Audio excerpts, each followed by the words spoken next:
राहु का गोचर पिछले सितंबर में ही चेंज हो चुका है, लेकिन अभी तक राहु अपनी मृत अवस्था में चल रहे थे, जिसके कारण राहु का जो लाभ आपको प्राप्त होना चाहिए वो नहीं प्राप्त हो पाया। 2 सितंबर से राहु जागृत अवस्था में आ जाएंगे। इस जागृत अवस्था का फल क्या होगा ये बताने के लिए मैं उपस्थित हुआ हूँ। जागृत अवस्था का मतलब ये हुआ कि राहु 18 साल के बाद 18 महीने के लिए एक राशि में गोचर करता है, जो मीन राशि से निकल करके आपके कुंभ राशि में आ गया है। कुंभ राशि राहु के लिए बहुत ही अच्छी राशि है, क्योंकि ये शनि की मूल त्रिकोण राशि होती है और शनि और राहु की बहुत ही अच्छी मित्रता ज्योतिष शास्त्र में बताई गई है। जब राहु कुंभ राशि में गोचर करता है, ऐसी स्थिति में वो अपने आप को बहुत ही प्रसन्न मुद्रा में और बहुत ही स्वतंत्र पाता है, जिससे राहु आपको अपार सफलता दिलाने के लिए बाध्य होता है, क्योंकि शनि की राशि राहु को बहुत ही प्रिय लगती है। जब वो इस राशि में आता है तो हर प्रकार के, जैसे राहु समुद्र मंथन के बाद अमृत कलश का तरफ उसका दिमाग था और उसने एन केन प्रकार अमृत कलश तक पहुंचकर अमृत का पान कर ही लिया था, वैसे ही आपके हर इच्छाओं की पूर्ति को करने के लिए राहु आपको वो दिमाग देता है, वो मेहनत देता है, वो साहस देता है और उस विजन को, जो आपका विजन है, उसमें आपको सफलता प्रदान कराता है। राहु की 3 दृष्टियां होती हैं, उन तीनों दृष्टि से भी आपको लाभ प्राप्त होता है। राहु इस समय शनि की दूसरी राशि को भी एक्टिव कर देता है, जो कि शनि का दूसरा भाव आपका पड़ रहा है, धन भाव, इसको भी एक्टिव कर देता है। क्योंकि राहु जब शनि के भाव में बैठता है तो शनि की 2 राशियां होती हैं, उन दोनों राशि को एक्टिव कर करके अपनी 3 दृष्टि जो होती है, उन 3 दृष्टियों का भी फल देता है। इस प्रकार राहु आपके 5 भाव को रूल करता है, जिससे आपके लिए ये बहुत ही लाभदायक, शुभदायक होता है। अगर राहु आपकी जन्म पत्रिका में अच्छे भाव में प्लेसमेंट है और शनि की भी स्थिति अच्छे भाव में है, तो आपका ये गोचर आपके लिए बहुत ही सर्वश्रेष्ठ होने जा रहा है। राहु के इस गोचर को जानने के लिए मैं आपको बताना चाहता हूं कि आप इसको अपने लग्न से और अपनी राशि दोनों के हिसाब से देखिए। राहु अगर आपके लग्न का मतलब होता है, जैसे आपके प्रथम भाव में 9 नंबर लिखा हुआ है तो आपकी धनु लगन हुई, और चंद्रमा आपके किसी भी अंक में लिखा हुआ है तो उस अंक के अनुसार वो आपकी राशि होती है।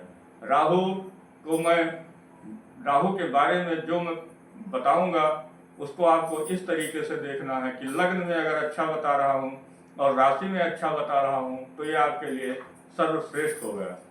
राहु का अगर ये जागृत अवस्था का जो काल है उसको मैं लग्न से अच्छा और राशि से थोड़ा परेशानी वाला बता रहा हूं, तो आपको लाभ और थोड़ी सी परेशानी भी मिलेगी। अगर मैं इसको लग्न के हिसाब से और राशि के हिसाब से, दोनों हिसाब से परेशानी वाला बता रहा हूं, तो परेशानी आएगी। इसके लिए आपको राहु का उपाय करना चाहिए, जो मैं वीडियो के सबसे लास्ट में बताऊंगा।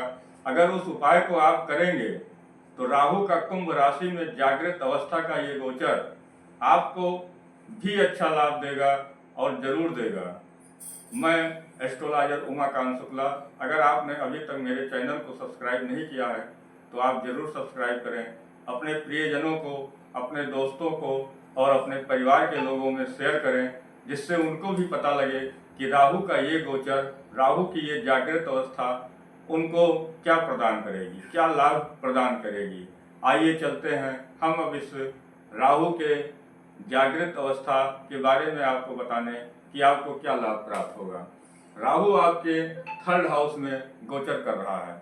तीसरा भाव होता है आपके पराक्रम का, आपके साहस का, आपके संचार का, आपके कम्युनिकेशन का, आपके, अगर आप इस समय किसी कम्युनिकेशन के क्षेत्र से जुड़े हुए हैं, जैसे मीडिया या संचार, ऐसे क्षेत्र से अगर आप जुड़े हुए हैं तो आपको अपार सफलता प्राप्त होने जा रही है।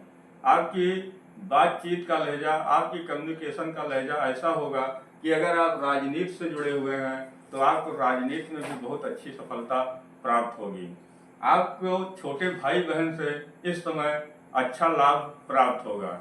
आप अगर कोई छोटी मोटी यात्रा करते हैं तो उस यात्रा से भी आपको बहुत ही अच्छा रिजल्ट, जिस भी क्षेत्र में आप यात्रा करते हैं, व्यवसाय के लिए, जॉब के लिए, अपने राजनीति के लिए, उसमें राजनीति के क्षेत्र में वृद्धि के लिए, तो आपको इन सारी क्षेत्रों में आपको केवल वृद्धि होगी, क्योंकि राहु का विजन बड़ा होता है, ये बड़ा देता है, गुरु बड़ा देता है और राहु सबसे बड़ा देता है।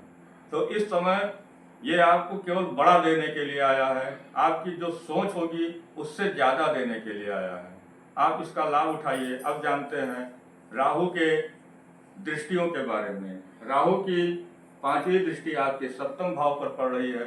7वां भाव आपका 10वें भाव से 10वां भाव होता है।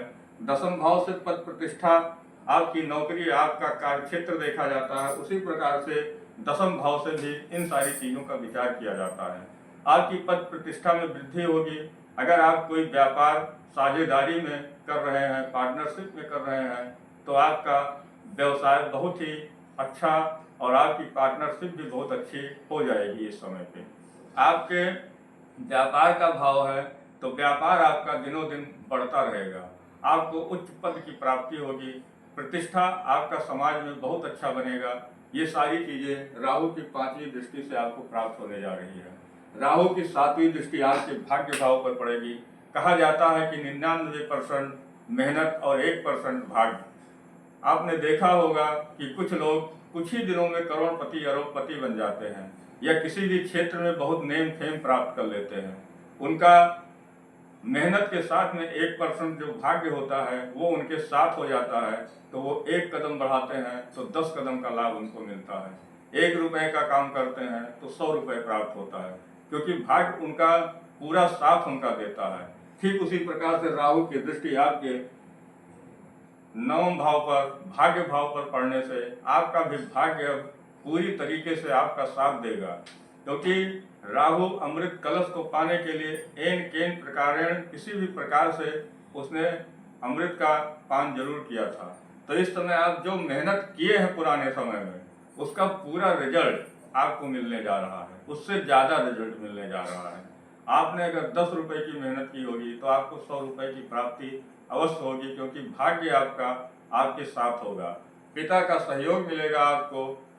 और आप अगर इस समय धर्म कर्म से भी जुड़ जाएंगे तो ये लाभ आपका दिन दूना रात चौगुना हो जाएगा। थोड़ा सा धर्म कर्म में भी जुड़ जाइए, जिससे ये लाभ आपके लिए काफ़ी अच्छा हो। राहु की ये 9वीं दृष्टि आपके बहुत ही अच्छे भाव, जिसको अर्निंग का भाव कहते हैं, इच्छा पूर्ति का भाव कहते हैं। राहु खुद इच्छा पूर्ति की राशि में इस समय गोचर कर रहा है और इच्छा पूर्ति के भाव पर दृष्टि डाल रहा है। आपकी जो भी इच्छा होगी वो उस इच्छा की पूर्ति होगी। आपके धन का स्रोत कई माध्यमों से खुलेगा और आपको कई स्रोतों से धन का आगमन प्राप्त होगा। आपके अगर बड़े भाई बहन हैं तो उनसे भी आपको इस समय सहयोग प्राप्त होगा।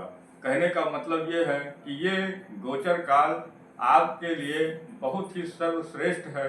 इसको और सर्वश्रेष्ठ बनाने के लिए मैं जो उपाय बताने जा रहा हूँ उसको भी करिएगा।